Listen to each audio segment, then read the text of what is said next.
Ces gens ont l'air bien surpris de nous voir débarquer dans leur village et nous leur présentons un sujet d'amusement, je ne sais quoi exactement, mais l'accueil n'est pas rébarbatif du tout.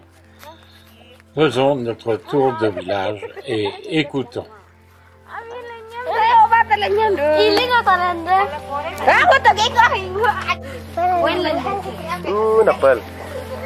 Est-ce que vous pouvez tourner l'écran par hasard?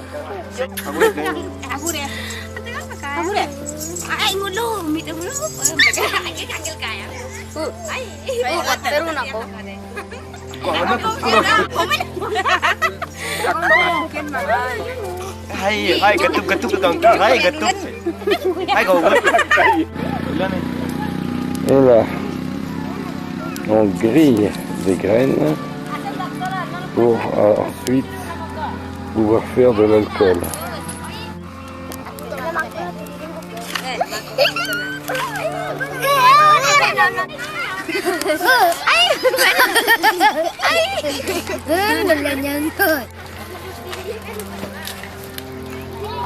Voilà la cuisson du riz et on sort le riz.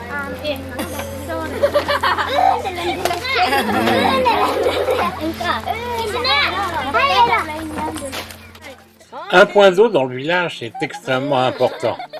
D'abord, les cochons viennent s'abreuver.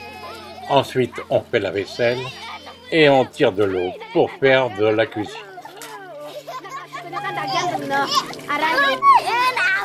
Qui n'a pas aimé une partie de chariot dans sa jeunesse au temps des chevaux ou des œufs?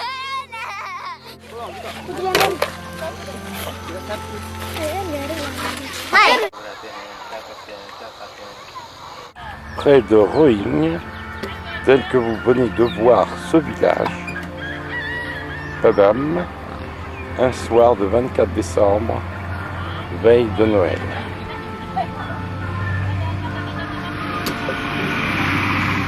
Hors local, il est 16h15. Arrivé à Roing, qui rencontrons-nous?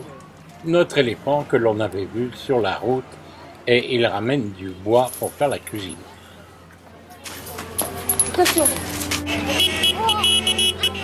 Le marché de Roing, toujours dans la soirée du 24 décembre.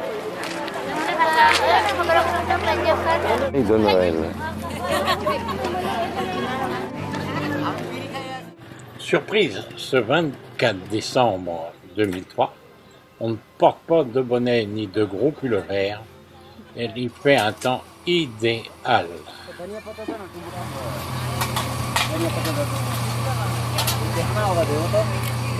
Toujours des marchands d'épices, évidemment.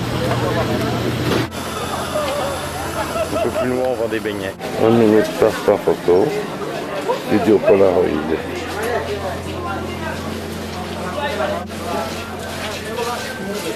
Ici, on fait des photos pour les passeports. Noël 2003. Nous sommes à Roing avec notre ami Ashish Bakshi de New Delhi. Et pour cette nuit de Noël, surprise, un bel arbre de Noël, une bougie d'allumée pour passer une délicieuse soirée. Oh là là, qu'est-ce que c'est notre amitié. Je vous souhaite un très joyeux Noël, une très bonne vie, beaucoup de voyages, plein de santé et avant tout ça, le bonheur. Oh, qu'est-ce que vous êtes gentil, c'est fou ce que vous êtes gentil, Achille. Ah, c'est fou, là, vraiment, moi, vous avez une sensibilité jusqu'au bout des ongles, je trouve, moi. Alors, c'est vraiment gentil. Enfin, bref, on ne va pas pleurer, parce que on va pleurer à la soirée de Noël, hein. Oh, c'est déjà On va pas... Ah bah oui, tiens, attends. Tiens, oui, puis après tu me photographieras avec... Et voilà, soirée de Noël. Ça va aller? Je crois qu'Annie subit une grande émotion compte tenu de la gentillesse de Hachi. On va faire ça. Hachi avait prévu un gâteau de Noël et le personnel, le seul et unique de l'hôtel, nous l'avons invité à partager ce gâteau. Évidemment, le partage, c'est le jour de Noël. On va se prendre des bouts de carton avec Chichi, hein? Et je vous assure qu'il a l'air surpris, mais vraiment surpris. Jour de Noël 2003, Roing. On prend le départ pour une autre destination, toujours en Arunachal Pradesh. Au revoir Roing. Sur la route pour rejoindre notre prochaine étape, nous avons l'impression de traverser la forêt amazonienne. Et voilà un petit arrêt. Et tout le monde tricote, un point à l'endroit, un point à l'entrée. Dans la petite échoppe.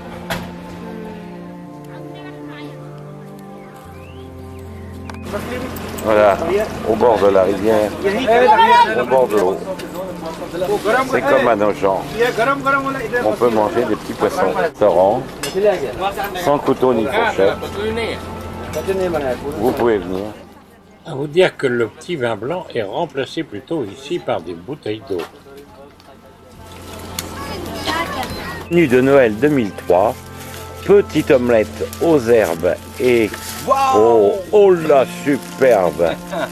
Voilà qu'on a du pain de mie qui va accompagner cette petite omelette. Non, ce sont des sandwichs. Ah, ce sont des sandwichs, c'est pas vrai. Des sandwichs avec de la tomate et des oignons. Oh, superbe. Voilà. Et Superbe. Puis, on a un superbe Châteauneuf du Pape de 1955. Non, c'est un château d'eau, ça. Ah oui. Et voilà Noël 2003. Nous sommes en bordure de la rivière Loït, hein, L-O-H-I-T, et nous allons vers Namsay. Et de là, Namsay, nous allons voir une tribu qui s'appelle les Kamti. Voilà. Eh bien, bon appétit. Voilà. Et ces enfants sont surtout intéressés de pouvoir voir sur ces gros appareils photo leur visage. Laissez plutôt la place à votre mère, les enfants. Poussez-vous un peu.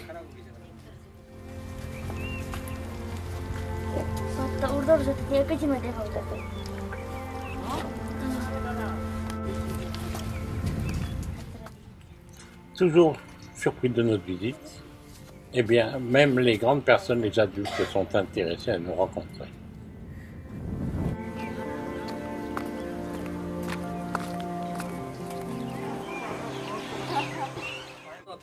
Nous essayons par ce personnage âgé d'avoir quelques informations sur le temple bouddhiste qui se trouve à côté. Mais je crois qu'il est un peu indécis à nous répondre et nous conseille de contacter une autre personne que nous ne verrons pas d'ailleurs. Alors, si vous voulez des informations, vous devez voir.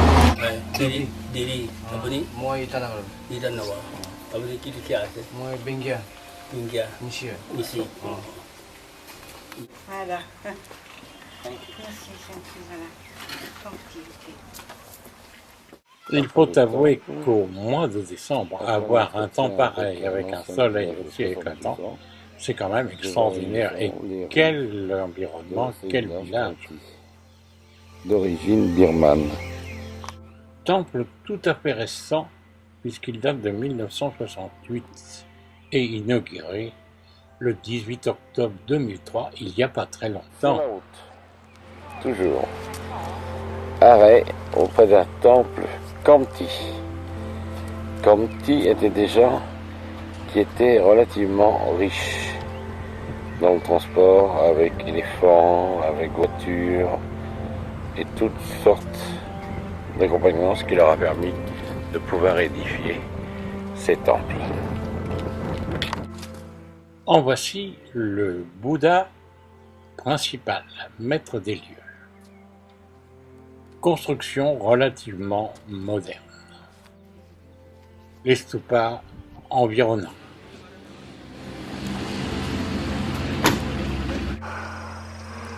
Et on va finir la visite du village avec une prise de vue sur le temple bouddhiste, grand véhicule.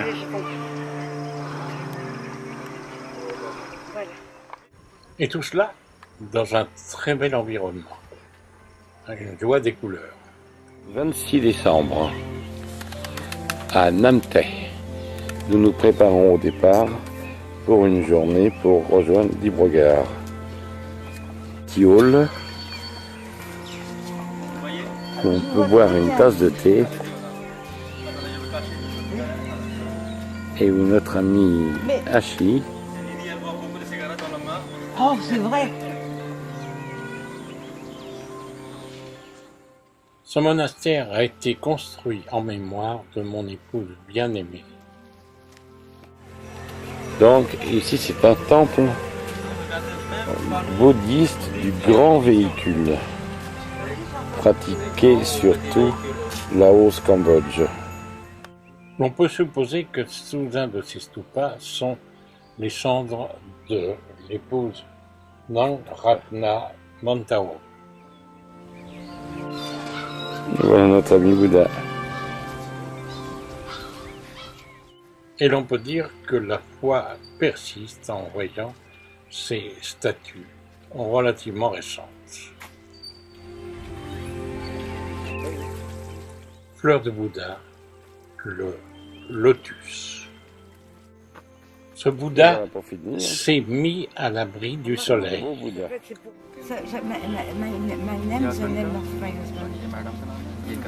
Une petite rencontre avec आप la यहाँ आया हम लोग को खुशी हुआ है ऐसे साल में एक दफे आइएगा और आपका मित्रों लोगों को बताइएगा यहाँ अरुणाचल प्रदेश कैसा है, नामसा कैसा है, लोहित कैसा है, चांगलांग कैसा है, ये आप वहाँ जा करके बताइएगा. Ça nous a fait plaisir que vous êtes venus ici, vous êtes passé par ici. Retournez s'il vous plaît, ça sera un plaisir de vous recevoir aussi. Et venir avec vos amis aussi pour le montrer à Arunachal Pradesh et montrer le coin.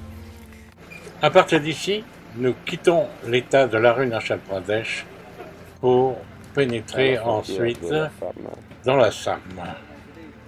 Nous attendons comme une douane le transfert pour quitter l'Arunachal Pradesh. Comme à tous les postes de police en Inde, il y a toujours un petit commerce qui s'effectue au changement de province, comme on peut changer d'état pour nous en Europe.